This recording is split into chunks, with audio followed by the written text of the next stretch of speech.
జ్యోతిష శాస్త్రంలో వాస్తు శాస్త్రానికి చాలా ప్రాముఖ్యత ఉంది. అయితే చాలా మంది ఇల్లు మారే సమయంలో కొత్తింట్లోకి అడుగు పెట్టే ముందు తప్పకుండా వాస్తు చూస్తుంటారు. కానీ కొంతమంది అద్దె ఇంట్లోకి మారే సమయంలో అంతగా వాస్తు పట్టించుకోరు. కానీ ఇల్లు మారే సమయంలో వాస్తు నియమాలను ఉల్లంఘించి ఈ 5 తప్పులు చేస్తే అరిష్టం చుట్టుకుంటుంది.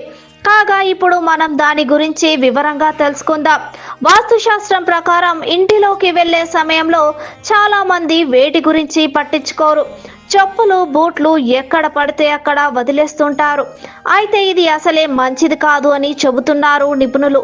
ఇంటిలోకి ప్రవేశించే ముందు ఇంటి ముందు చెప్పులు లేదా బూట్లు వదిలివేస్తే ఇంట్లో ప్రతికూల శక్తి పెరుగుతుందంట. దీని వలన అరిష్టం చుట్టుకుంటుందని చెబుతున్నారు. అదే విధంగా కోపం, చాలా ఒత్తిడి, అయిష్టంగా ఇల్లు మారడం అసలే మంచిది కాదు. ఇది మీపై ప్రతికూల ప్రభావం చూపుతుందని చెబుతున్నారు నిపుణులు. వాస్తుశాస్త్రం ప్రకారం ఇంటిలోకి ప్రవేశించే సమయంలో ప్రశాంతంగా, చాలా సానుకూల స్వభావంతో కుటుంబ సభ్యులతో ఆనందంగా ఇంటిని మారాలి. అప్పుడే అన్ని విధాలుగా కలిసి వస్తుంది.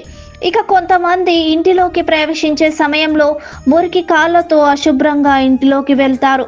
అయితే ఇది అసలే మంచిది కాదు అని చెబుతున్నారు. దీని వలన ప్రతికూల శక్తి కూడా ఇంట్లోకి ప్రవేశిస్తుందన్నమాట. వాస్తుశాస్త్రం ప్రకారం ఇలా మురికి కాళ్ళతో ఇంట్లోకి వెళ్ళడం మానసిక ప్రశాంతత దెబ్బతింటుంది. ఇంటిలో కలహాలు ఎక్కువగా ఉంటాయి. అయితే చాలా మంది బయట నుంచి ఇంటికి వచ్చిన వెంటనే పడుకుంటారు. కానీ ఇలా పడుకోవడం అసలే మంచిది కాదు అని నిపుణులు చెబుతున్నారు. ముఖ్యంగా ఇలా చేయడం వల్ల ఇంట్లో లక్ష్మీదేవి ఉండదట. దీంతో ఆర్థిక సమస్యలు ఎక్కువ అవుతాయి. కొంతమంది కోపం వచ్చిన సమయంలో తలుపును గట్టిగా వేస్తుంటారు.